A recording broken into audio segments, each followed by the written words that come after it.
Hello, everybody, and welcome to PMA OWL Week 1, Season 3. We're finishing up our last game of Week 1 with Drop the Angel beats. Miles. Yeah, hold up. That name's back. It's backwards on the... No. Be professional. Silence your phone. Don't yell at me like that, you I'm dirty just saying, whore. we're a professional league. No, okay, yeah, professional around here. Anyway, we got Poultry Pasties versus Drop the Angel Beats. On the side of Drop the Angel Beats, we have General Dill, Miggs, Crazy Chocobo, Beppy, Frontlash, and Symphonia John.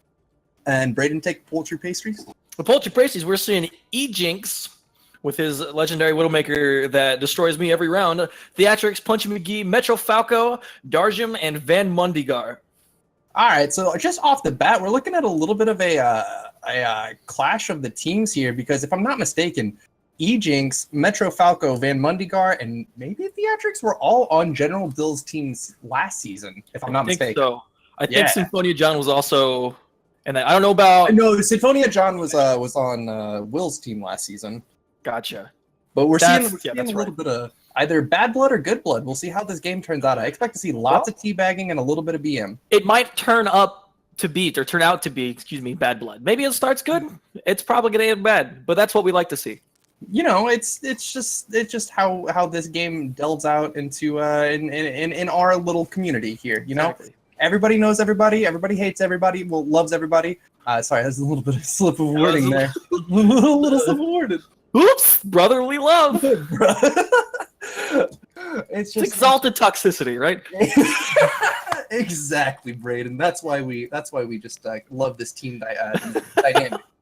Use your words, Miles. I can't, dude. It's not my job. Like, I'm not getting paid for this. Like, I'm off the clock. Like, we're just trying to get this game going. So, can we just go? Like, let's just get this going. We got nothing.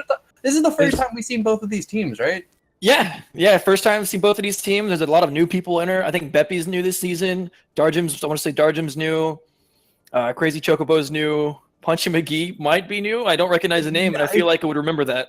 I recognize the name. I just can't remember if it was from the draft. Maybe I am the dumb. Have I caught the dumb? I think so. I think it's caught the dumb, or perhaps it is just the draft because that was a long experience. That very painfully long. Might have been very painful. Yeah. Yes, maybe a little bit. Why are we moving people around? Just figure it out. Let's figure it out, boys. It's hard. All right, this game is hard. It's not a very intuitive custom game. Okay, I will say that the custom game lobby is not intuitive whatsoever. No, you've experienced firsthand the hours before playing actual games of me just struggling to make fun custom games, and it doesn't work. I don't know how to work this at all. Honestly, I just zone you out and play games on my phone. It's way better. That must be why you're bad at the custom games because you don't actually play. No, not really. I exist on the server though, which is more than I can say about you. Anywho, and they only pay 12 hogs 1 hole. You just panic because you die all the time. Well, I mean, I still get over 70% hook accuracy all the time, but some of us just don't like to get greedy and share the wealth with those diamonds around here. Okay, that's what it is. To prove anymore. Gotcha. That's what it is. Uh-huh. All right. So what's our first map? Is our first map Watchpoint? Watchpoint Jabroni. Can I say that on live? Jabroni? Why is that? Oh, I don't know. Is it a bad word? I feel like Jabroni is better than Djibouti. That's true. And we have a hard stance on Djibouti. We do. It's It's fat. Anywho, um, get it because your booty's fat, you know. Well, not yours. I mean, all right. Who are we yelling at now? Well, on Watchpoint Gibraltar, I'm ready. I'm ready to see Ejinx hop over to a Widowmaker. I want to see some of his play come in. I think he's going to be a big impact pick, especially on Watchpoint Gibraltar. Very open for first phase, and on second phase, there's a little bit of a dominance war. It's whose members are a little bit bigger whenever that plane comes into the equation. So you'll see a defensive Widow come out trying to knock out the offensive Widow. Right. I'm not sure who on General Dill's team can pop out the Widow that can match Ejinx, because he was a real problem for me and my team in the last season. Yeah, no, he I think they're gonna have to rely on tanks rather than the counter Widow. Oh yeah, no, the counter window is flaky. Sometimes you win it, sometimes you lose it. Even the best Widows will lose an occasional fight, so there's not really much you can like bank on there. But it looks like I'm getting a correction. Maps are going to be King's Row, followed by Temple of Anubis, and then finally Nepal. Ooh, so, I like this. Yeah, King's Row. I mean, the same thing applies for King's Row with Widowmaker, just a little bit less so in Streets phase. Although I do think she has a good pick. She does get caught in those little angle fights where like she only has so much room to look down. And I feel like King's Row, Reinhardt and Zarya can be a lot more impactful, so the Widow's a little bit more challenged to get those picks around the shields and through the bubbles. So it's going to be a little more difficult for Ejinx's Widow to make an impact, which is why I think we might see him pop out the McCree, or possibly he played Tracer every now and then last season as well. Yeah, he's definitely going to be looking to counter. Get rid of the hit scan on the side of Symphonia John. I know he favors the hit scan a lot, and we saw a lot of it last season. And I believe we're going to be seeing a little bit of Pharah coming out of the side of Drop the Angel Beats as well. I hear there's a Pharah player on that side. Can't put my name on it. But also looking over at the side of Poultry Pastries, we do have Metro Falco, who's going to be probably rocking the Roadhog. I mean, let's be honest. Like, yeah, I don't think I saw the man whole Reinhardt, but god damn it, if he can't hook you out of the fucking sky as a Pharah. He hits the hooks you don't expect to be hit, and it's very frustrating. But we'll see. We'll see how it goes. Yeah, I'm hoping to see some good tank play coming out this game, especially if Drop the Angel Beats decides to run standard Winston Diva just to shut down the Widowmaker. We're going to see some interesting counterplay, especially if Metro Falco picks up that Roadhog and then they pick up a Reaper. We could be seeing a team wipe in a matter of seconds if Drop the Angel Beats takes the wrong guess and sets up a team comp for basically failure. Right. So supports for these two teams are, I think all 4 supports for both teams are brand new, are they not? Van Mundigar is a Mercy player from Drop the Angel Beats. I don't. He played tank. I'm wrong. I'm wrong. He plays. You got this, bud. I believe in you. Well, that makes one of us. But here we are. Yeah, we have Van Mundigar, and I can't recognize anybody else off the top of my head. We're going to need a little bit more time seeing these players play, but yeah, I can't see any old support players in the mix, so we're getting some fresh blood. Actually, exactly a little bit more than half of fresh blood in this game, so it's pretty exciting.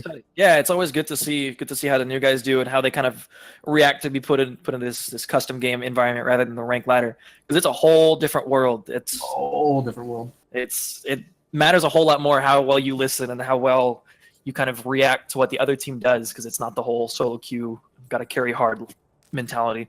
Yeah, and then the consequences of this, if you lose a solo queue game, whatever, yeah. But in this game, if you lose a game, you're on series point right there. It gets a little bit intimidating. So it does, but it's also way more satisfying when you take that full win, or when you 2-0 a control point. Oh, it's so much more satisfying in custom. It's barely a level before orgasm. I mean, barely. Can we say that here? I don't know. I don't know what we can or can't say. I'm just waiting to get red flagged. Whenever we get cut off by Twitch, could you just let us know? I would appreciate that. Terms of service? Well, I mean, are they gonna have a mod watch the stream? Like, who knows? Yeah, and honestly, we're just innocent bystanders. We don't own the stream. We're just, we're passing through. That's all it is. Anywho, on the side of Drop the Angel Beats, we are seeing Theatrics pick up that's where it's from. Theatrics was a Widow player. Now it's all coming back to me. It's one giant rush. But we are seeing Theatrics pick up the Widowmaker. We have General Dill over on the Reinhardt, Darjim on Zarya, Van Mundigar on the Moira, Front Lash on the Pharah, and rounding it out with Symphonia John on the Zenyatta. That's interesting. That's a whole flip from the DPS Symphonia John used to play last season. Dude, So I'm my excited to cast- see how he does. Yeah, my casting just got turned upside down, and I'd like to take a minute just sit right there to tell you how this team is going to beat the crap out of these people who haven't even picked heroes yet. Come on, guys, we got to get out of spawn. There's that Ejinx Widow we were talking about. Yeah. Whipping it out hard and fast.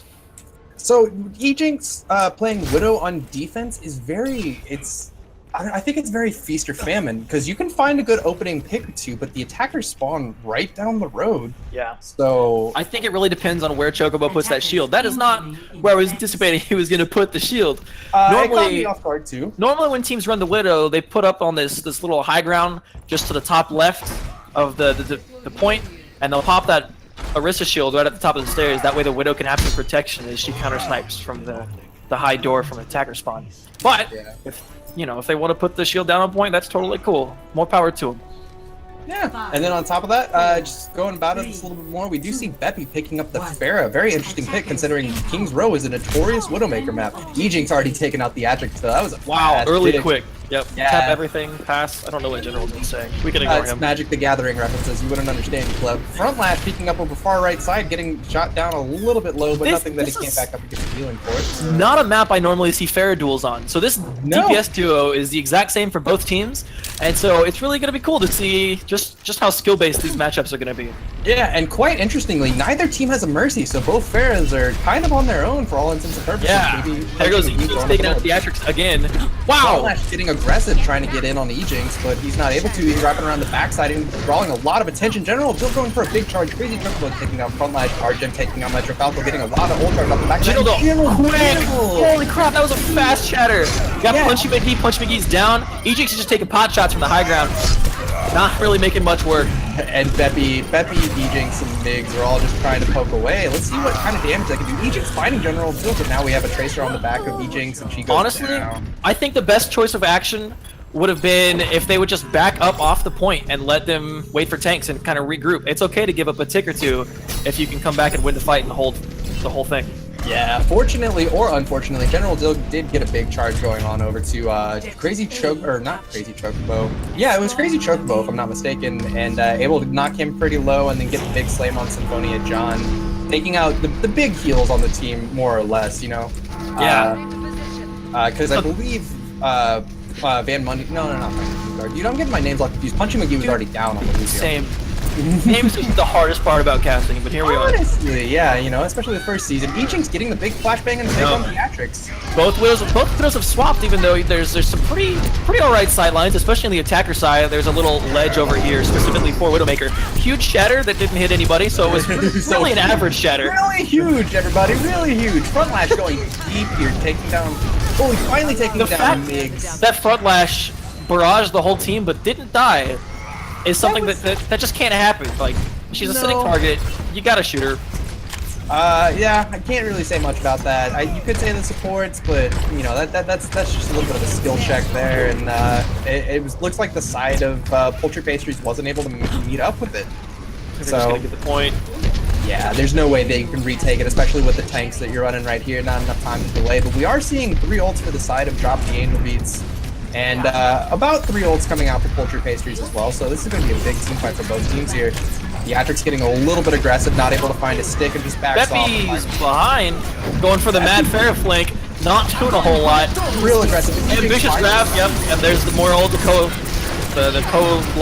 That's it. Coalescence into the grab. Metro Falco last alive, valiantly fighting, but ultimately futile. And Ejinx still alive somewhere in the back, taking 3 out this fight so far. Ejinx really putting in the work here. Just a little bit of tank support would do him a lot of good right now.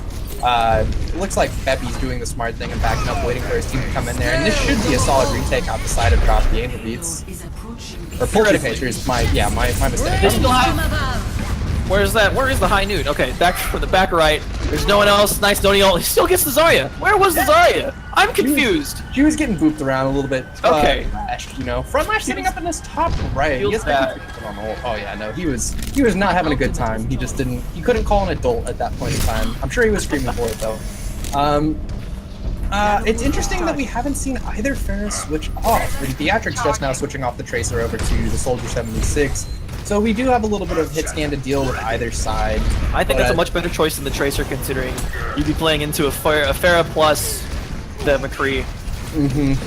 which is just not a fun comp to play Tracer. No, no, not at all. But Sympho, they do have the advantage of having the Zenyatta on the side of dropping. Frontlash is kind of in a rough spot right now. Yeah, honestly, not having a good time. And he pops back up. He's ambitious. Oh, he gets Metro Falco. He gets a kill. He's getting shot at by the Pharah. Mig's getting got on right now. That's impressive. Get out. Oh, huge slam. There it is. Yep, that's a big slam. There's no capitalization. Most people, when they slam, go forward. He just stayed still. Yeah. Probably waiting on a little bit of heal, but Punchy McGee having to sit there and fight out the Pharah, who's trying to ult him right in the jump. There's Metro Falco trying everything it can to keep the point up. It was a nice ante if they could capitalize on it, but I'm not sure if they could do it. Yeah, they're just cleaning up the Ana, and eventually Crazy Chocobo is going to go down here. Maybe if Crazy Chocobo stays alive a little bit longer. They have grab and 2, so if Metro could come back with a fat juicy grab, it's a thing, maybe. Yeah, that's bad, but he's no, there's no capitalization. There wasn't a pulse bomb or anything to combo with, so it was just kind of the meager grab damage. I appreciate the effort that was exerted. It was a good stall. It was, knocked a good 10-15 seconds off the clock. I'm okay with it. Worst case scenario, it's fine. Yeah, honestly. Well, best case scenario, you get them out of your territory and you win that fight. Worst case scenario, you still lose the game. So, you went for it. Proud of them. Round. I should take that into my normal solo queue Overwatch mindset. Worst case, you lose. Hey man, that is literally the worst case you could have. So, lose and then be demoralized. If someone were to make a meme out of and then there's also the people telling you to kill yourself. So, but we don't do no. We're hard stance. We don't do that around here. We don't. That's where we actually have lines of morality. Before then, it's pretty hard pressed to find them. Anywho, it's very interesting seeing both teams sticking with the very similar tank comp. For a long time, we saw Poultry Pastry sticking on Orisa, Diva, and then eventually we saw the Diva go away in favor of the Zarya, and we saw the Zarya Reinhardt being run on Drop the Angel Beats for the entirety of the game, if I'm not mistaken. They did well. General Jill was able to get the really high value Earth Shatters, except for the one around the corner, which was not as high value. But it was close, I saw effort. He tried. And that's really all that matters in this league, right? That's all we can ask for. But what I could ask for though is maybe changing up the tank comp somewhere around here, just something like that, something to help out our team get a little bit more mobile. I'm thinking for the side of Poultry Pastries, we do need to see a lot of response to what's going on in their back line. Very countering Frontlash, who's seemingly getting away with murder in their face. I think that's the Diva switch off Crazy Chocobo is gonna help a lot with that. Oh yeah. Just because he'll be able to wrap around and, like you said, deal with Frontlash, who is obscenely like backline Pharah, which she's one of the biggest hitboxes of all the DPS, and it's just kind of in the middle of your face. But here we go, Ejinx looking for some picks, not able to fit. Oh, Frontlash!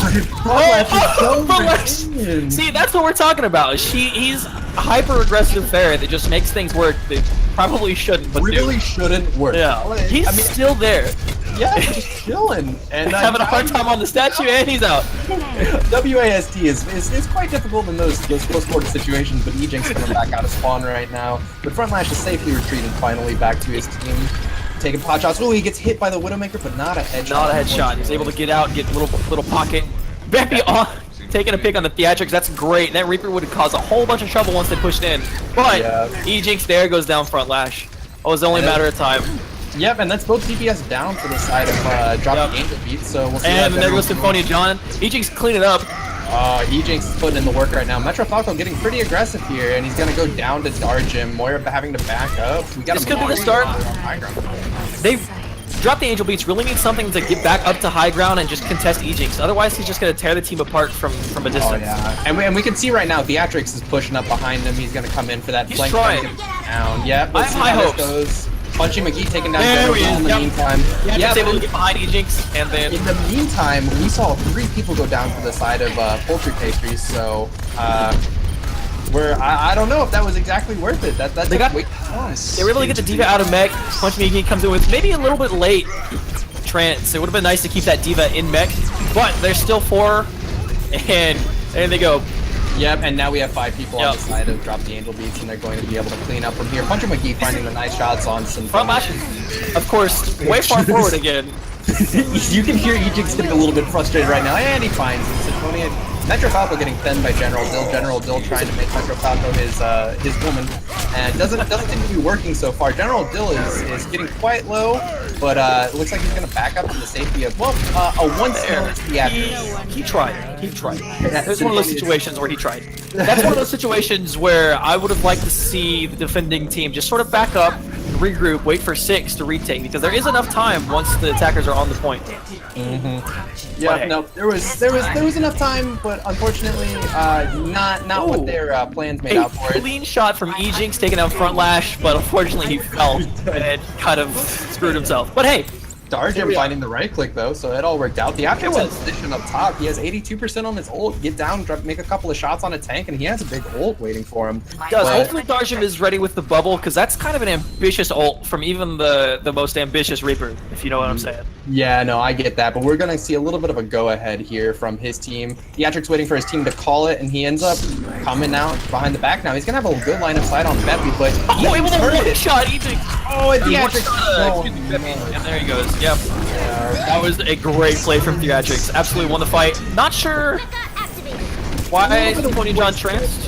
Yeah, a little bit of wasted ults there, but good cleanup from the side of Drop the Ink. Or yeah, that is Drop the Ink at least here. So I think he did it to save himself from the Diva Bomb. But I want to say since it was an RD1 fight, they would have been fine if he just respawned. I'm not sure though, because the walk back for both teams is kind of hefty.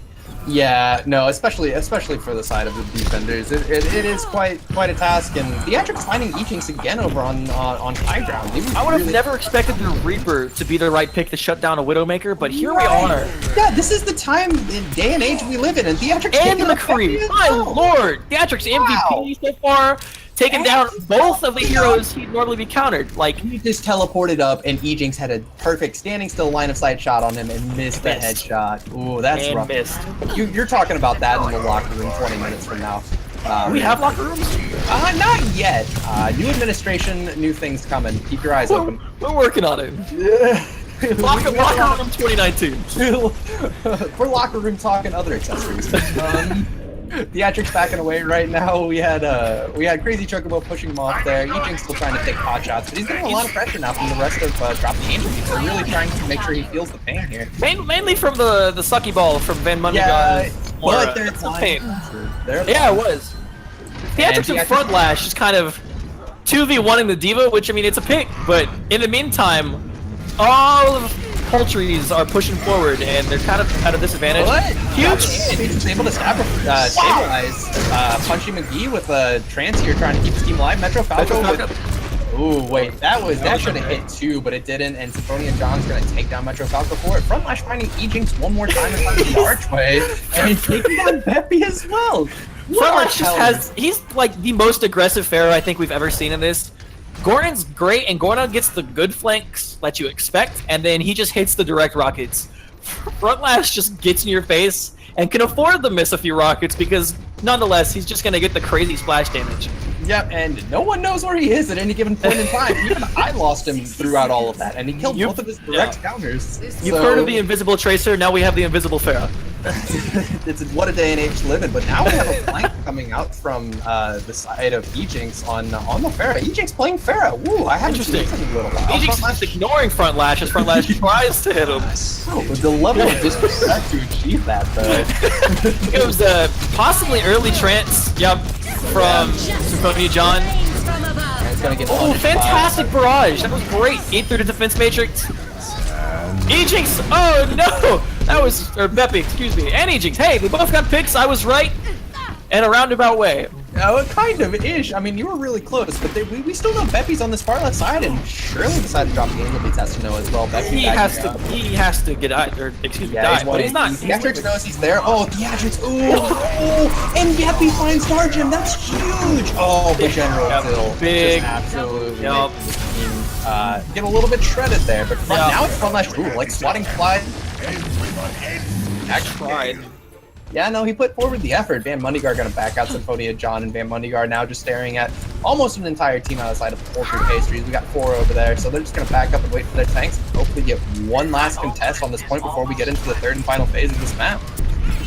You know, the conservative Overwatch player in me thinks that Theatrics and Front Lash would do better if they were with their team, but obviously they've been getting results. So this hyper-aggressive stuff is, I guess, just taking EG's team off guard.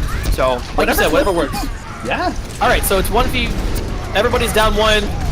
Pretty, no one went down from the chat. Oh, Theatrics. Eva bombs. Come in. Oh, John. Oh, I got the point. That's a C9 coming out. That is a C9.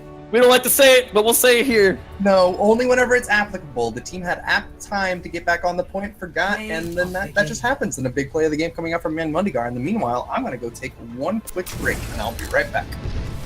Fire at will. And here we are with that grab, opening up with the big coalescence. Yeah, that's a pretty solid play of the game. If only there was a little defensive ult. I'm at a loss for words here. Epic.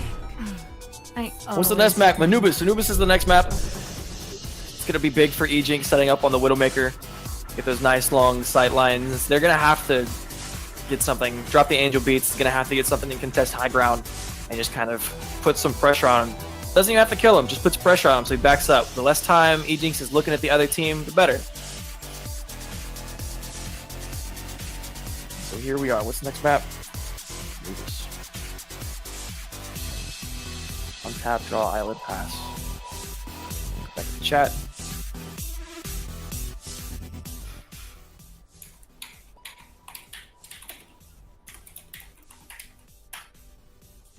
Yes, Anubis? So this map is going to be a little bit different. It's a little harder to run Ryan Zarya here, just because there's so much high ground and so many different angles to get around the shields. Zarya can still work, but Ryan is just kind of outclassed on this point by Winston and D.Va on the offense, and then maybe an Orisa Hog or Orisa D.Va on the defense.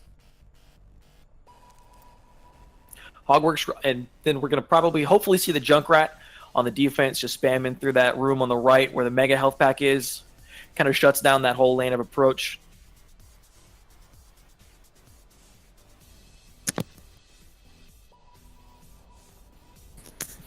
Excuse me.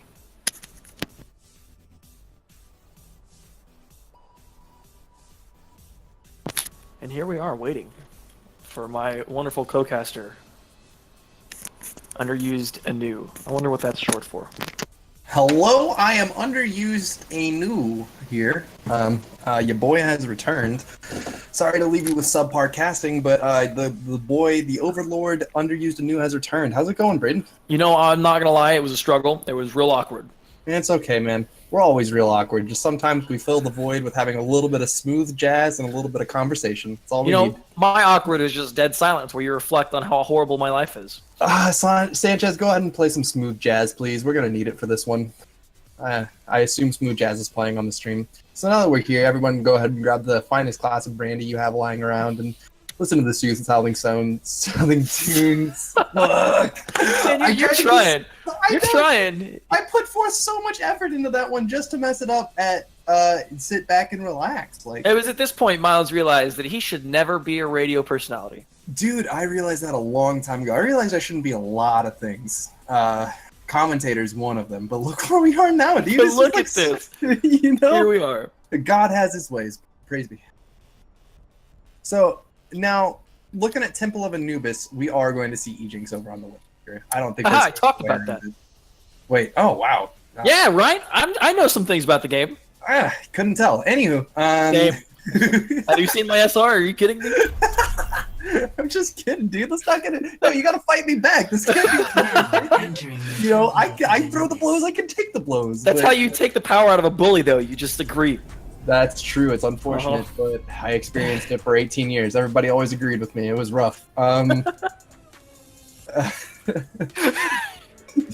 But I also talked about the hopeful Junkrat pick we're going to see on the defense just to shut down that whole right lane of approach. Yeah, oh yeah, no, just by picking one hero and shutting down literally a quarter of the map, it's pretty powerful, one would say, Why did you say it like that? I don't know, dude. My inflections are just off the charts right now. They're just going everywhere. It's pretty powerful. You just can't control them. You just got to get a little bit dynamic. I'm not going to sit here and talk in the same tone. All right, everybody, welcome to PMA OWL. Tonight we have Poultry Pasties versus Drop the Angel Beats. This is a monotone stream. If you want to see the ASMR stream, links down in the description below. Should we have an AFMR stream? ASMR. ASMR stream. Hello, this is Underused Anew. Welcome to the PMA OWL ASMR stream. Here we are, looking out for Ejinx's Widowmaker on the defense. Listen to me as I chew gum. All right, and we're done with that. That was the worst case scenario we could have. Hey, you brought... No, wait, I brought it up. My bad. Yeah, you did, actually. Yeah. I will acknowledge my mistake and move on. We're past it. And on the side, drop the angel beats. We have General Dill playing Anna, a Reinhardt last second, Van Mundigar on the Moira, a Reaper, Pharah, and a Zenyatta. So we're gonna see a mid-range attack coming out, hoping that Theatrics can get behind them. But we'll see what kind of aggression they can produce out the side of General Dill and Darjin with the tanks trying to give their DPS enough space. But Theatrics getting a little bit aggressive. Ejinx having to back off, just testing out the ground. Metro Falco taking a little bit of pokes, and Theatrics already in top right side. That's gonna be a huge advantage. But we do see Ejinx getting aggressive, trying to take him down. Front Lash just kind of trying to poke away right now, but mid-air taking down Beppy. Metro Falco taking down Theatrics. It's like we got a new Pharah main in the league. Yeah, apparently we gotta keep an eye out. I'm not sure I like the Ryan Winston tank combo from the defense. Yeah, it's quite odd. Nobody can help out the Winston, so it doesn't really serve a whole lot of purpose. But we see Darjin getting moved off the map here, but he's gonna crazy chocobo. A crazy pin and then getting pinned in return. Not a good trade. So Poultry Pasties is going to get cleaned up here. Nothing new to see. Metro Falco up top and Beppy trying to take pot shots. Nothing they can do. But what I do want to say is that we do have a new addition to Poultry Pasties in Shushi Fook. Dude, screw you and your name, dude. I'm going to make your nickname. It's not hard. Well, Foof, so far, by my tally, has been one of only 3 players to take down Front Lash on the Pharah. So props to Shushi Foof, and he's only been here for, what is that, 1.5 minutes into maybe into the map. Yeah. We should really have statistics like that, like written down. Oh, They're just going on for the mad flank. Beppy, I'm sure, has wow. He baited up the flashbang, but he's kind of stuck. Yeah, there he goes. He's finding that, and Darjin just not able to clean up the tankiness of Metro Falco quick enough, ultimately leading to Theatrics' demise whenever he was alone. And Shushi taking down Front Lash again. Wow, Shushi, and where did he come from? Where did he come from? Cotton Eye Joe. Anyway. All right, enough of that. All right, we're done. They're still sticking with the Ryan Winston tank combo. I didn't see that. I wish I did. Pointer got stuck, did the right thing, and left shifted, but then the bomb fell on Symphonia John. Anyway, back to this tank combo. Metro Falco and Crazy Chocobo playing the Ryan Winston. Not only is there no one to help the Winston, there's really not enough healing to support these 2 big, beefy hitboxes. Well, now that you say that, Shushi Coach making a big trance and big trance. Perfectly timed to throw after the trance, but Theatrics taking out Shushi Coach, so we're messing a little bit of the grab. Grab is big, but was that Theatrics getting goofed away there? I think it was. General Dill's able to come in with a pin on Van Mundigar. That's unfortunate. Yeah, and then they just ran. Damage. This might actually retook here. Ejinx is going to come out. He's going to go straight to point here, trying to get a little bit of healing. So we're going to see Migs try and hold the point down. Metro Falco using a little bit of his defense space to try and stay up. Migs is booping, seeing if he can cause a little bit of crowd control to stay alive. Beppy getting back on the point. Theatrics just putting a little damage before they get a point, and that was it. That was an incredibly fast take for second point Anubis. Yeah. I really think what did it was Theatrics on the Reaper. That's such a good pick for second point Anubis, just because everything's open. It's so chaotic you don't really notice the Reaper coming in behind you, and then before you realize he's there, you're dead. And he just destroy tanks, he destroys stallers. There's really, you have to answer the Reaper, or you're gonna lose that point. And there's a couple of cheeky points where you can just E into very random places, walk around, and you're already behind their Soldier 76, and you take them out in 1 shot if you're lucky, 2 shots, at worst case scenario. So. But now I would like to see a little bit of a change up on the side of Poultry Pastries. I would like to see a bigger healing combo. I don't want to see this Lucio anymore. I don't think it serves a whole lot of purpose whenever you have such high damage threats on the side of Drop the Angel beats like Reaper and Pharah. You need someone that can burst heal someone and burst heal someone quickly. Exactly. So. The Moira is going to help with that a lot. I don't know if Mercy Lucio is going to help. Mercy's great and all, but I mean, she's not. And then, she's like you said, she doesn't supply that burst healing. It's just more of a consistent thing. But with Moira's E and her Coalescence, I think it's really going to help keep the tanks alive. Another interesting tank combo coming out from Poultry Pastries with the D.Va and the Zarya. D.Va, Zarya, and the Reinhardt. So they're looking to triple tank this. They're Ooh, I saying, didn't see that. you know what, Reaper? Yeah, we know that you counter tanks, but if we got 3 of them, we'll just sit on your face, and then it's all gonna work out. Is that what they do? I'm not for sure. Is that how you play Trip Tank? I need to see the channel logs for previous games, but I'm pretty sure just sit on the face is appropriate nomenclature for how that works. Probably why I'm so bad at Trip Tank. Yeah, just sit on their face, dude. Anywho, we do see Dark Gem in general still switching over to the Winston, so a little bit of high ground, low ground mobility. I do like this pick because if they run the Widowmaker, if Poultry Pastries are running the Widowmaker, that's almost hell on earth for someone like Frontlash, especially in this open of a first point map. So General Dill really needs to get in those nooks and crannies and take people out. Unfortunately, they are running triple tank, to which Winston is a little anemic to say the least. Frontlash trying to take pot shots and finally beating someone. So fast. Who sits there as a Pharah? That literally, it baffles me. But we do have the support of Van Mundigar pocketing Frontlash now, so we're going to see a lot more domination coming out of him as he takes down the Moira. Strange tank picks. Very. From Drop the Angel Beat, we see a Winston and Orisa. That's another double main tank comp. Again, no one really protects the Winston there. Who's he gonna dive with? It looks like he doesn't have to dive. He doesn't have to because Frontlash already has a barrage and is able to take out Metro Falco.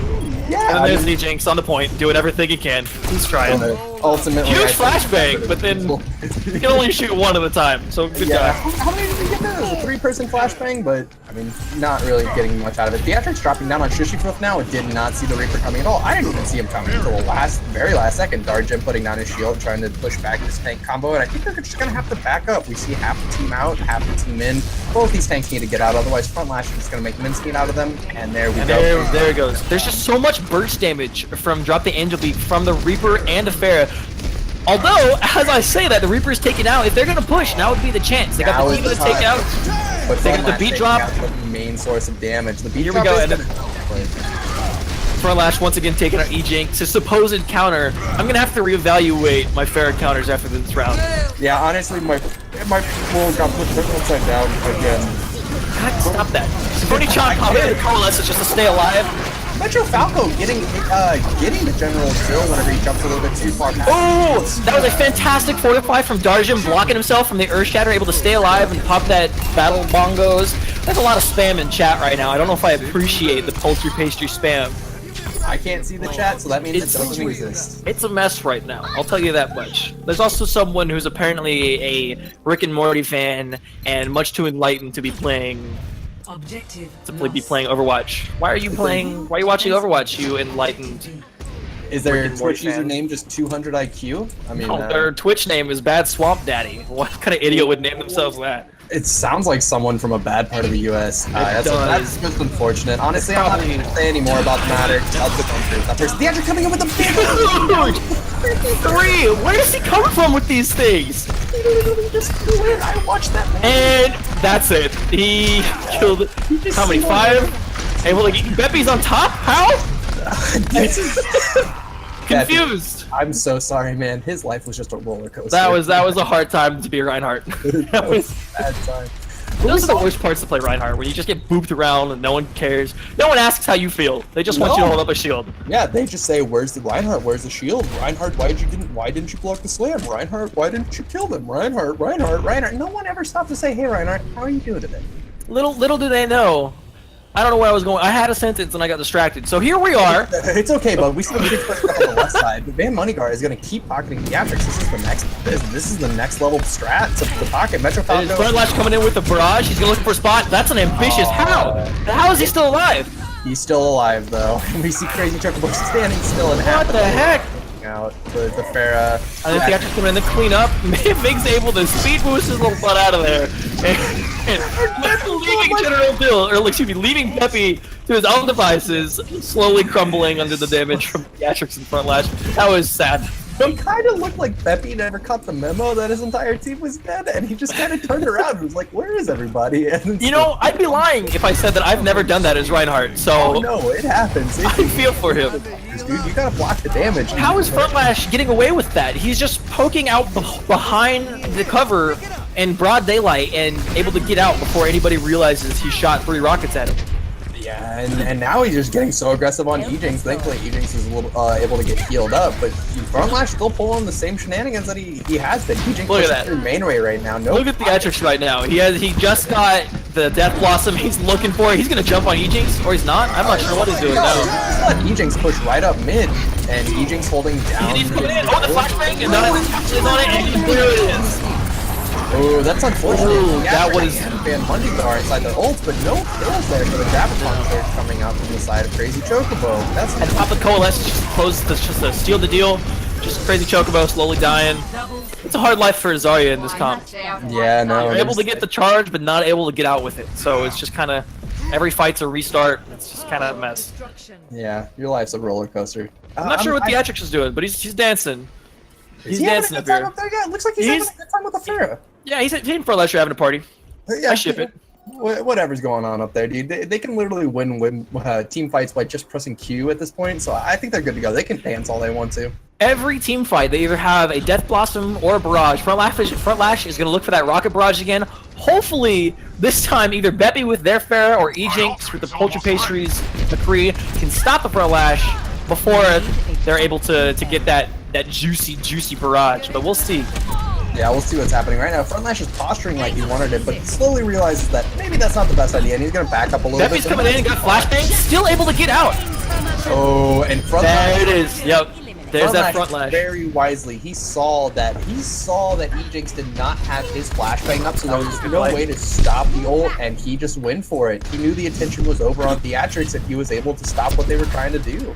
No, honestly, I think a lot of the damage caused by Theatrix on the Reaper is just, it's missed shots. I've seen him get flashbang 4 times now, and then it's not even like, oh, I would have missed that shot. Just right click. You don't have to headshot him. Just fan the hammer and secure that kill. Yeah. Yeah, I agree. What is happening? He was literally in their team. And then Theatrix is back, able to Wraithform and get out. Frontlash is going to come up and cover his exit. It's actually really cool to watch Frontlash and Theatrix work together, because once one of them gets in a bad spot, the other is able to get in and get enough attention by causing too much trouble that they're able to get out. Yeah, this is a very good tandem. These two working together, this is beautiful. Absolutely beautiful work. This is a DPS duo to watch out for, I think. Uh-oh, Ejinx takes out Frontlash. I wonder if Theatrix is able to get out. This is going to be a scary situation. Yeah. There he goes. All right, so now's their chance to push. They're probably going to be back by the time they get the point. However, you might as well push now. At least you can get to the point this time. Yeah, see, the thing here is, although Theatrix and Frontlash went down, the rest of that team has ults, and we see it being popped out by General Phil right now. Van Mundigar getting his Ejinx went in for the flashbang on Frontlash, but was unable to get that kill again, or he just missed the flashbang. I didn't see it. But result, he died. Team crumbled, and another push was repelled. Yeah. See, that's the benefit of having two very aggressive DPS. Even if both of them die, they push out so far that the rest of the team has ults and they're just waiting for their DPS to get back. Whenever Frontlash got back in the fight, immediately found 2, and the tides of the fight was already turned. You know, we really need a big grab from Crazy Chocobo here to finish this thing out. I'm not sure if they're gonna get it in time. He's at 89%. An okay shatter just got blocked from the fortified. Theatrix once again with the crazy Death Blossom, able to pick up 3 kills and finish the fight out. Yeah, and now we see the value of having all those ults saved up to the very end. There was not even a chance Poultry Pastries were able to make that happen because of how many ults came out the side of Drop the Angel Beat. That was very impressive play by the tandem duo of Theatrix and Frontlash. Absolutely was. 2 newcomers to the league and 2 very, very welcome additions to Drop the Angel Beats. I don't think Theatrix is new. Is he? I swear he's new. I don't think he's new. I'm gonna ask chat. All right, someone on chat, let us know. We would appreciate it because both of us are dumb. Ejinx that play of the game was actually insane. Ejinx really is putting in the work here. We just need a little bit of assistance, finally cleaning up you know, what's going on in their backline. He just needs a little bit of heads up. He can take care of one. He's shown himself to be able to take care of one of that 2-0, but they need a lot more pressure on the second half of it if they want to make anything happen as far as this third map is concerned. He only subbed, see, Miles. I told you. So No, we're but he both played wrong. season 1. Read the first one. He played I season said 1. last season, not But season a new 1. player would distinctly mean he's new to the league. He is A not, new player from last season. he's not new to the league. No. He subbed last season. I've heard it both ways. I've heard it both ways. It's so hard to admit that you're wrong. Brayden, you're I wrong. know. Say it with No. me. Brayden, say it with me. No. I, No. You, Brayden McReynolds. Miles Hartman. You know what? I can't No. go on like this, chat. Chat, who's wrong? Chat, who's wrong? Talk to me. Chat, who's wrong? Is it Brayden or is it Miles? Someone tell I me. got some friends in chat. Let's hear it. Come on. Come on, let's see him. Let's see it. Who's right? Miles or Brayden? Guy Fieri? Yeah, that's actually a killer name. I'm proud. There's just so much spam in chat. There we go. AJ hates No. me the AJ, most. come on. AJ hates me the most, and he's still agreeing with me. AJ. Who are you, Billy the Game Goat? Don't talk to me like that. You're dead to me. I don't know who you are. Yeah, see, I'm right. I'm right. What do you want me to say, Brayden? You're dead to dumb me. and you're wrong. You're wrong and you're dumb, dude. That's the worst kind of wrong. You're wrong, dumb. Dumb wrong. Wrong dumb. Dumb wrong. Anywho. No. It's wrong dumb first. Give me your account password really quick so I can change your name. I'll do it for you because I'm sure you won't be able to find where to change your name on Blizzard. So I'll just. You're absolutely right. I have no idea how to do that. So we are going to be playing on Nepal here. Nepal is, if I'm not mistaken, it's a hot pick. No, yeah, Nepal's been played once so far this week. I think we're shifting away from Ilios. What is your opinion on shifting away from Ilios as far as control point is concerned? Ilios is my favorite map in the whole freaking game, so I'm a little salty. But Nepal's a close, it's close. I like it. I like Sanctum. I like the kind of threat the the heroes can be from the left, especially Orisa and Hog. How you can have the point and be totally safe on the point, and then all of a sudden you get hooked from a Hog in the other side of the world and fall to your doom. My favorite part is just finding out that, hey, there was a Lucio hiding in that little crevice over there the entire game. Or Lucio's that'll climb up into the very, very top corner of your side spawn, and then all of a sudden just freaking Batman drop on you and then boop you into the pit. Oh, you want to know the worst thing about that? Back in like the early seasons, there used to, if you were playing on low graphics, you didn't have the banners up there. So you could see a Lucio very plainly. As soon as I could actually turn my graphics up to medium or high, I got those graphics up there. Totally didn't see Lucio's up there for the longest time. Wow, oh my god. That seems bad. Yeah, no. Whenever they drop down on you, it's even more surprising. It's like a mini heart attack every single time, except for I have clogged arteries right now. So anyone, dude, I'm done. I could be out skis. You never know. Clogged arteries right now. Like, just a lot of stress from watching these high octane games, dude. I'm just so ready that like my blood pressure gets going and I can't control it. You know, one of these days, if I ever have a heart attack, this one's on. This one is going to be on Drop the Angel Beats. I'm gonna place the blame there. Also, I would just like to thank whoever fixed their name on there. That was really messing me up. It is D-Tab, or Dab as we like to call it, not T-Dab. What are you talking about? Dude, I'm having a heart attack.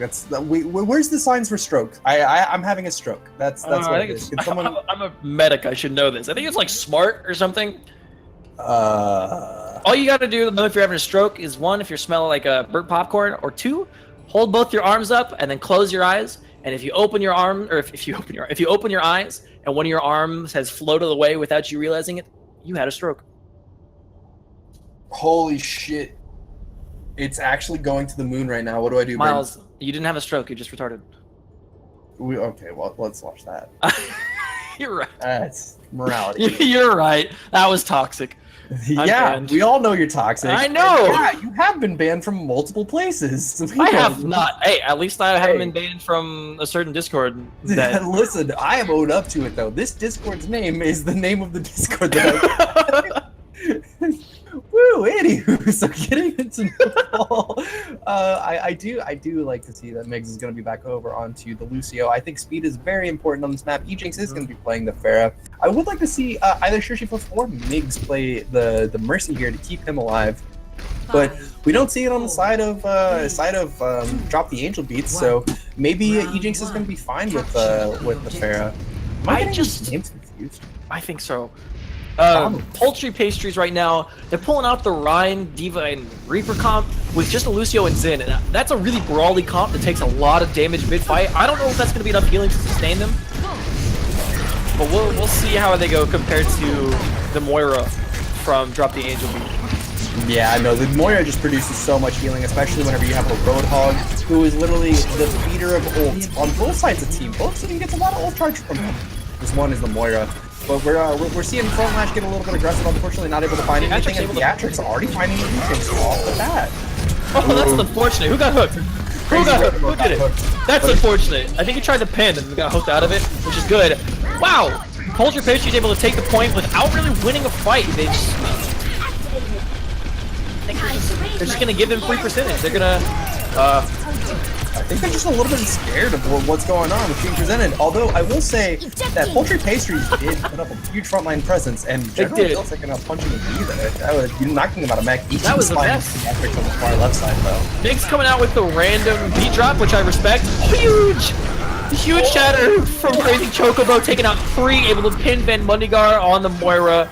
They have to back up, reset, wait for 6. That's gonna give them a valuable percentage, and that's a tough loss. Yeah, and seeing now, we just have this very stable front line coming out of Poultry Pastries, and it's giving E-Jinx so much room in order to really fulfill his DPS, principles. And Theatrics we have waiting up the top left corner, he's dropping down, but literally there's no E-Jinx misses the flash, but it's a fortunate, but Metro Falco behind Theatrics, able to stop before he gets anything done there.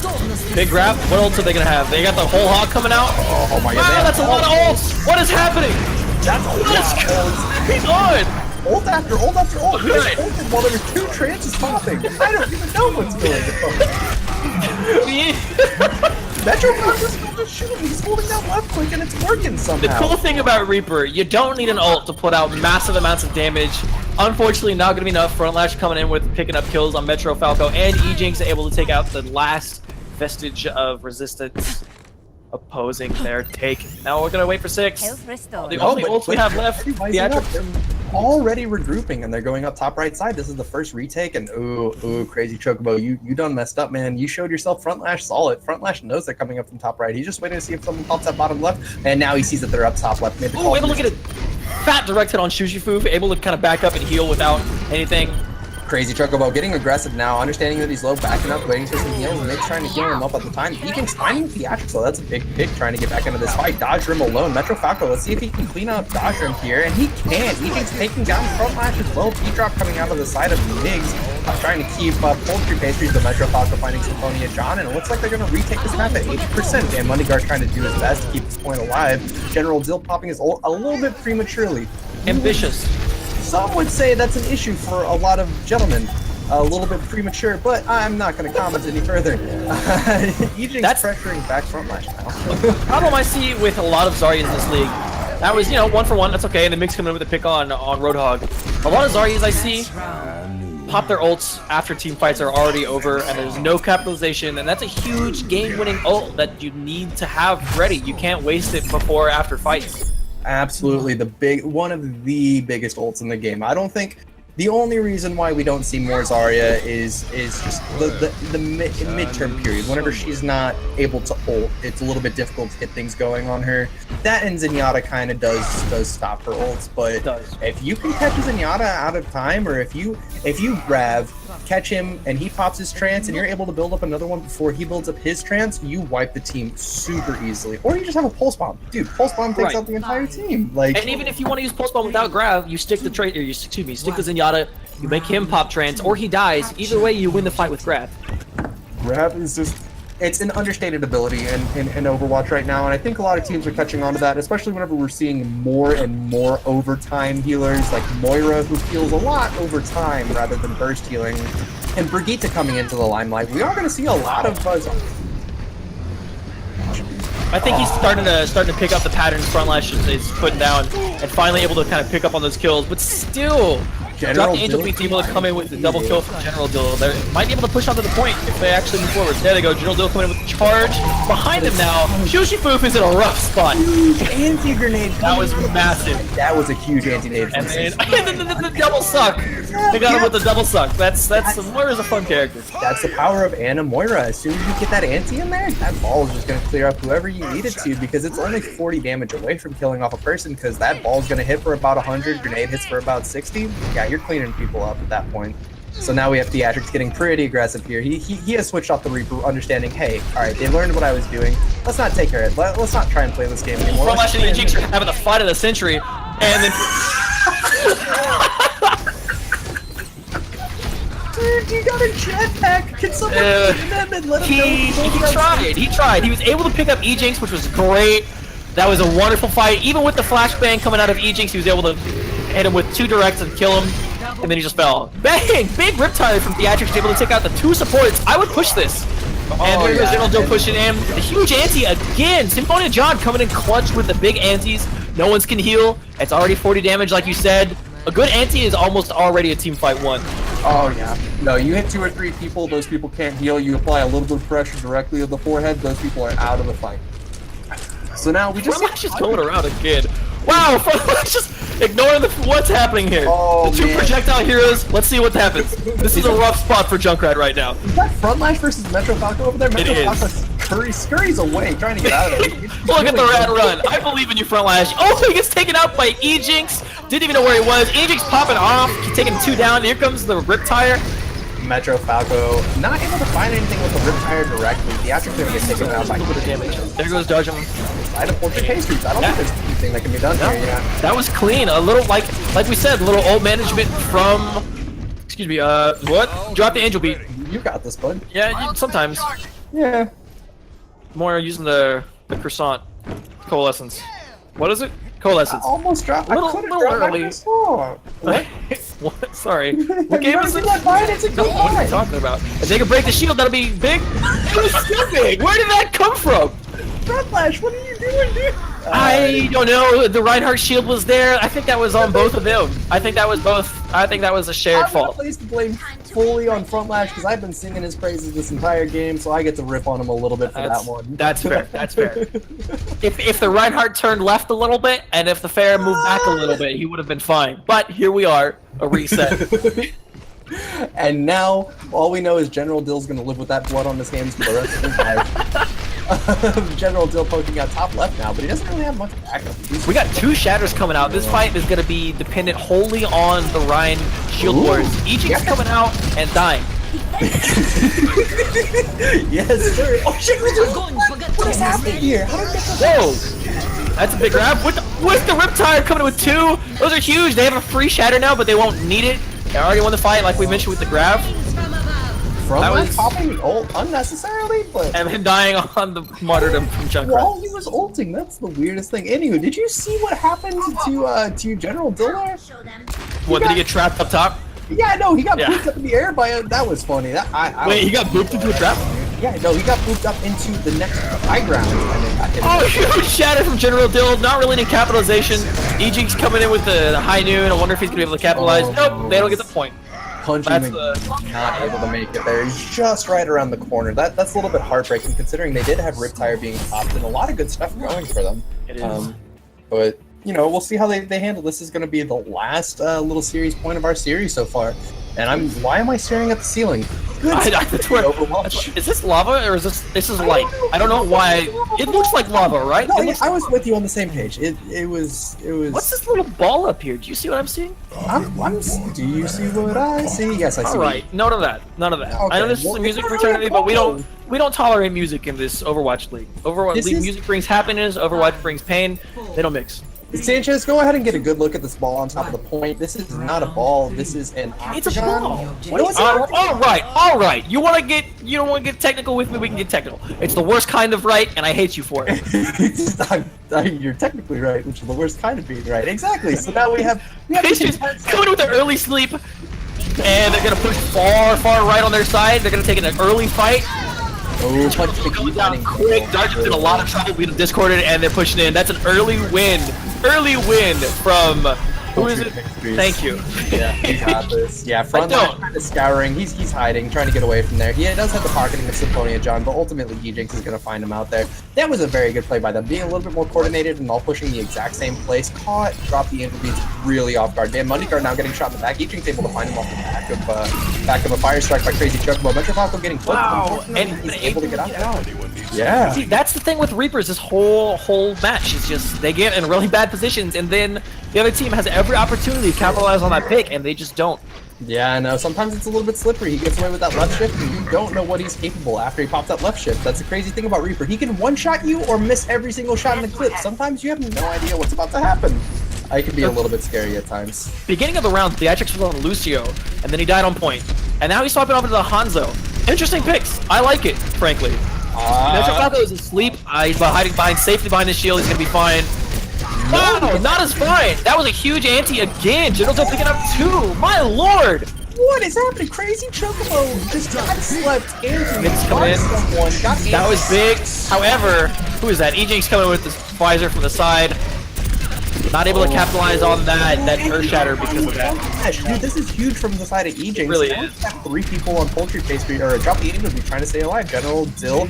We do have a big ult pop from Darjin trying to get back, finding Sushi Shoot, but Ejinx taking Darjin down. Ejinx taking out General Dill as well, and Symphonia, John, and Van Mundigar alone now. We have Theatrix popping his ult, but ultimately, the side of Poultry Pastry is able to get out of there. And now we see Metro Falco just absolute disrespect. The fight was won, everyone was coming back, and he just solo ult Symphonia John. That's gotta feel bad. Yeah, I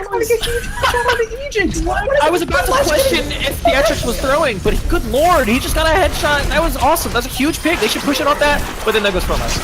Finding that huge node, Darjin unable to find. What? I'm so confused, but we have I don't know. Sushi was able to pop his ult, save the rest of his team. General Dill going down? That's a fat ante. They can capitalize on that, but no, there's no way. Symphonia John going down, and Van Mundigar shortly to follow. Metro Falco getting a little bit aggressive here, but it's all been done, and that's a map for Poultry Pastry. That was it. That was a quick 99-0. That was a very, very impressive. That was very decisive. That was showing them, hey, you know, we may have lost the first 2 maps, but you know, we're still playing the game here. You got to respect us, and absolutely showed them the door on that 3rd map in the fall. That was insane by the side of Poultry Pastries, and I'm quite impressed by the way they brought that back. I am. It's still early in season 3, so there's still gonna time to kind of work out some of the kinks, which really kind of it's good. And we're gonna see just how these teams evolve, and I'm really excited to see how the DPS duo of Theatrix and Frontlash continue to progress those strange picks, and then how other teams develop counters to them, because that's going to be a threat for the whole league. Oh yeah. So now let's get into the that portion of the match. Let's get into the interviewing portion. I want to hear from Frontlash. Can someone go ahead and get in contact with Frontlash and see if we can get him into this Discord? Yeah, but that was like such a great game. I'm going to go ahead and add Frontlash for that, and then promptly remove him after I give him the Discord link. And I'd like to get a little bit of insight of him and Drop the Angel Beats, even though they lost that last map, taking tonight's win. Very, very impressed by both sides. Very, very impressed by both sides. It was a rough start from Poultry Pastries, where they kind of figured things out toward the end. I really liked how on the Paul, Ejinx was really, really working to protect Shushifoof on the Zenyatta. There was multiple times in Theatrix or whoever's playing Tracer was right behind him, but Ejinx was there protecting the Zenyatta, able to get that flashbang, able to hit those headshots and really protect him and keep that Zenyatta alive for those really, really crucial discords and those super, super like game match saving transcendences. So I think that really helped him pull out the Paul win. Oh yeah. Shushifoof coming in there really, I did like seeing him on there. He established his dominance very quickly by taking out Frontlash, who was seemingly unstoppable for the longest of times. I like seeing Shushifoof come in, just say like, hey, we're still in this game, we're ready to go, don't worry about it. And there was a lot of good stuff going on. Yeah, same. Don't mind me. We did have someone. Frontlash has joined the Discord server, and there's Frontlash. Hey, Frontlash, welcome. Hey, what's up? Not much. How are you doing this evening? I'm doing all right. Congratulations on the 2-1 against Poultry Pastries. How does it feel coming into your first season? I mean, it was nice. It's definitely a good start. Something that we can be proud of moving on. So. Yeah, and I guess we're also joined by Ejinx now. Hey, Ejinx, how's it going? Hello, how are you guys doing today? We're doing fantastic. How do you feel about it? Can I say one thing, Frontlash? I hate you with a burning passion, and I need to talk to you about how do I counter that? Help. You know what?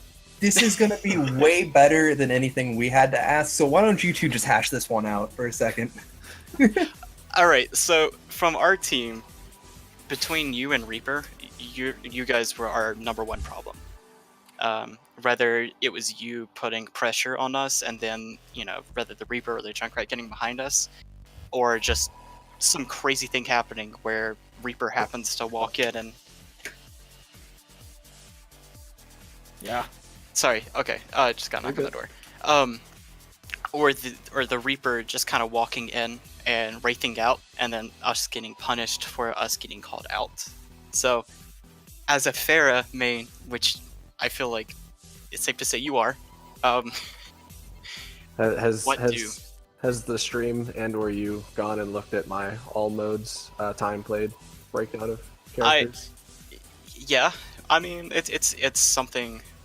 I'm also a captain, so I had to scout as well. Okay. So what was the question? How do against Pharah? I mean, Because you were doing work.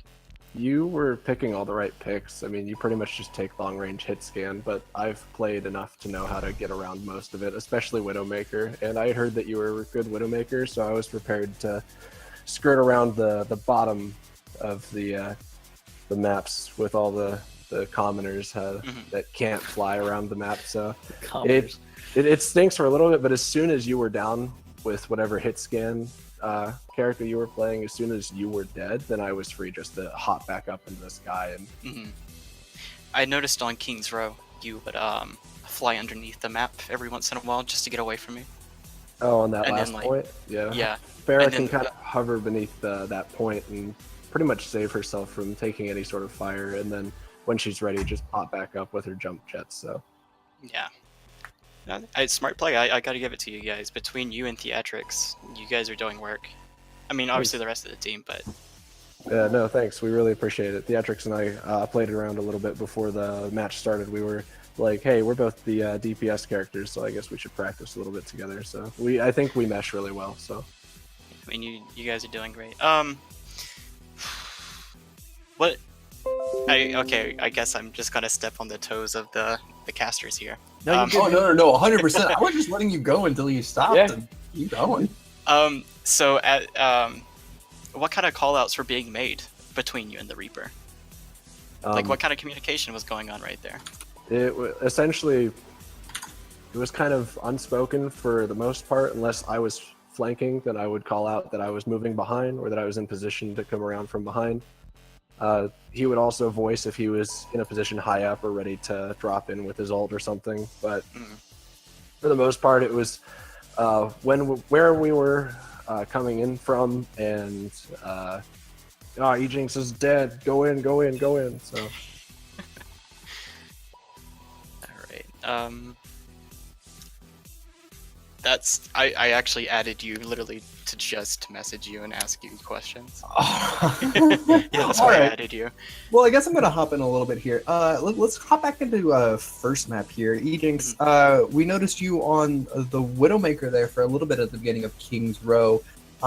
Whenever you were playing on the pick and sticking on that pick for a little while, what was the decision to stick on that Widowmaker for as long as you did? Because we saw someone try and break out the Widowmaker in order to challenge you a little bit, and then we saw both of you swap off Widowmaker simultaneously. What was the decision making going into getting off that pick on King's Row?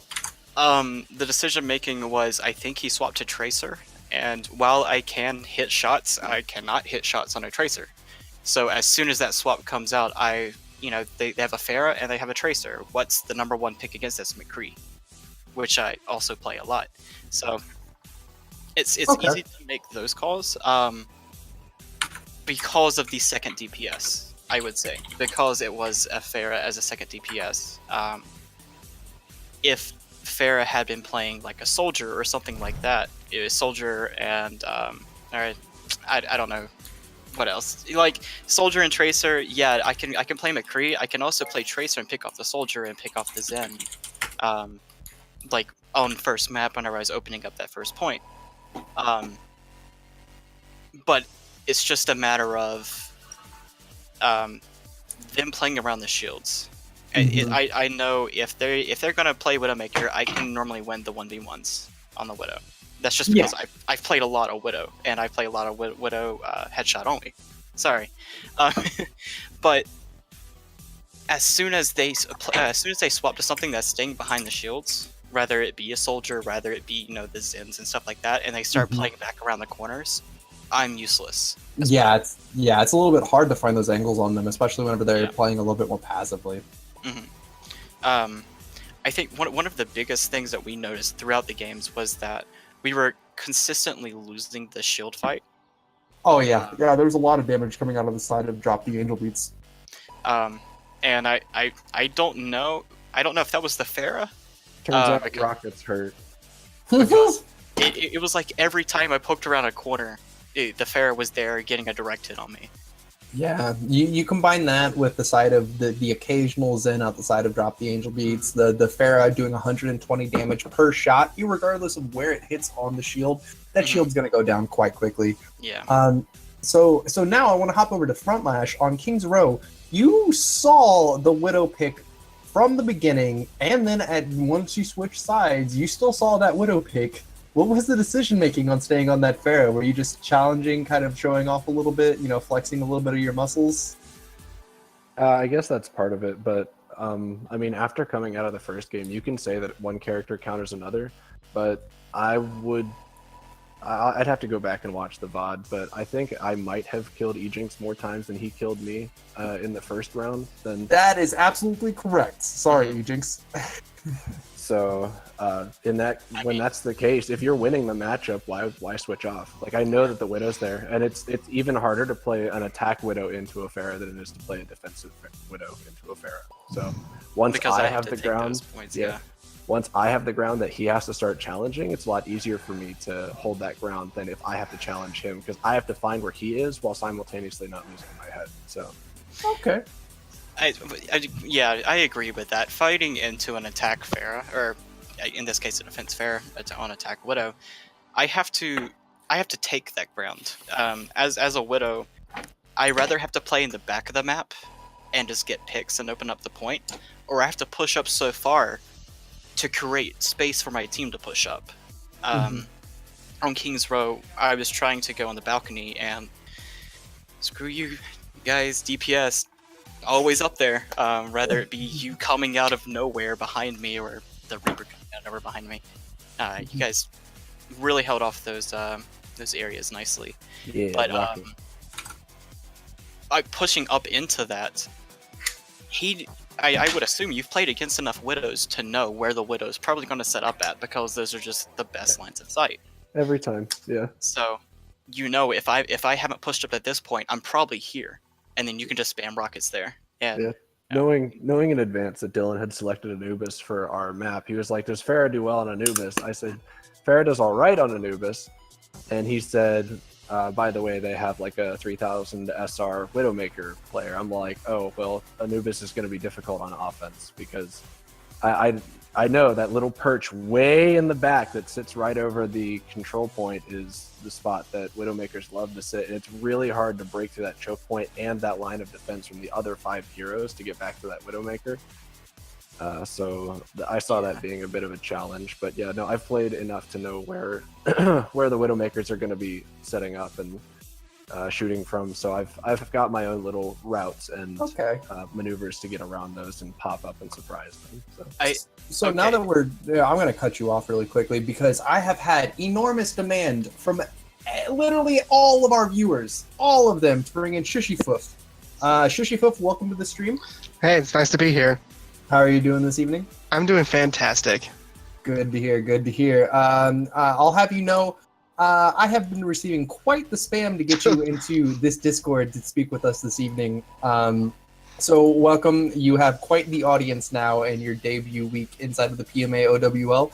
And I just wanna start you out. Were you watching the first game that was going on between these two teams?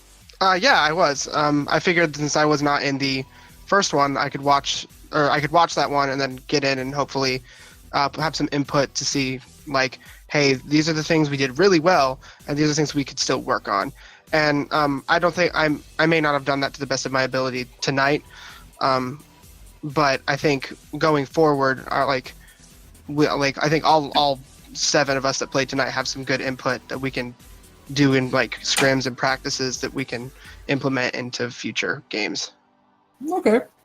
So what were you talking about mainly? What were the key points that you were saying after game 1 coming into game 2? Because I noticed the first thing, your entrance to the league was taking out a problem Pharah right off the bat.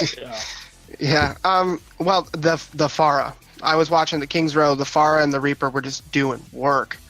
Like, they're just taking everyone out. Yeah. With that much damage, you have to focus them immediately. So that was just what I took upon myself, because Zenyatta's such a huge damage dealer.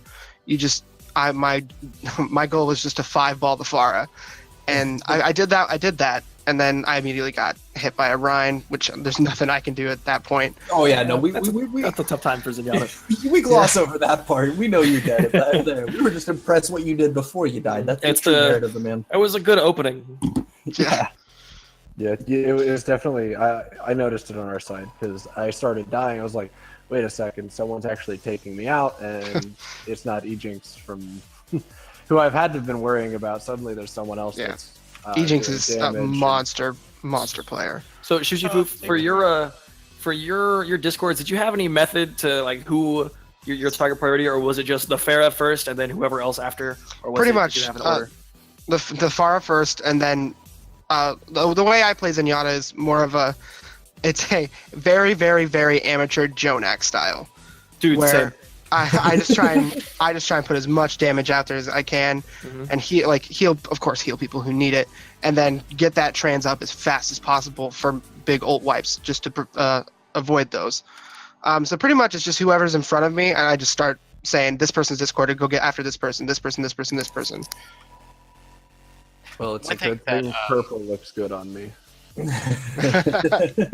thing that I would like to say is that as soon as he came out with the Zen, playing against the Fair, playing against, whatever comp that he's playing against, if the Fair is up in the air and he throws a Discord on her, it doesn't really matter how many hits he's getting into her, because he's dealing an amazing amount of damage.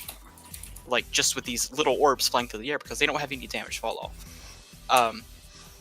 And like whenever the Fair is having to focus, say, the Widow, which is somewhere else on the map that's not with the team, he's just having free reign, just pelting away at this Pharah. And it's really nice to have that, especially with the Discord on him. Yeah, we like to call it the Discord from time to time as well. So now let's hop on over to the third map, because we did see a win come out of Poultry Pastries, and I would like to discuss on the first map that y'all had. Y'all were very, very aggressive, and then transitioned into a more tame style, and just allowed Ejinx, Shushifoof, and the DPS Metro Falco, as well as Ejinx, do work around the sides. Was that planned? Were you looking for this very aggressive front, and then just a chill backline and waiting for the picks to come to you, or what was the communication going on the side of Poultry Pastry? Okay. So give me just 1 second. So on the last map, which was, I am pulling a blank. I don't even remember the last game. Nepal. It was a blur. Oh, Nepal. Yeah. It was a blur. We were just so focused the entire time. The communication really amped up in that map. It was just all of us. We were communicating. Hey, they're going to be coming this side from here. They're right here. It was nonstop us pelting away at the Rhine shield. While Pharah was trying to rather get behind us or something, and at this point in time, it's been 3 games with Front Lash. I know at this point that he's going to do the same thing, where he's going to try get behind us, and get a few rockets off, get a pick or two, and then the rest of the team's going to dive in on it. If I can take high ground and take that away from them, then they have they don't have the biggest initiator, which if I'm taking out the Pharah, the rest of my team is going to be on the rest of their team. And I feel confident that my team was able to handle that whenever, their main opener was being taken care of behind us. So that's where I feel like the aggressiveness came from, was the confidence of, just kind of going in for it while we were handling the flankers for them. Okay, yeah, and it showed a lot in the gameplay too. Now, lastly, I would like to finish this interview up with discussing a little bit about what you did on the third map, which I thought was very, very impressive. The aggressive push coming into the third point. Aggression was something we saw a little bit lacking inside of the side of Poultry Pastries for a little bit, and then all of a sudden we saw you like holding your man parts, running out of that right side room, and just absolutely wall up on the side of Drop the Angel Beats. What was the narrative there? What tempted y'all to get that aggressive? We hadn't seen a Lucio come out yet, so we knew that we would have the speed advantage of just getting there on time.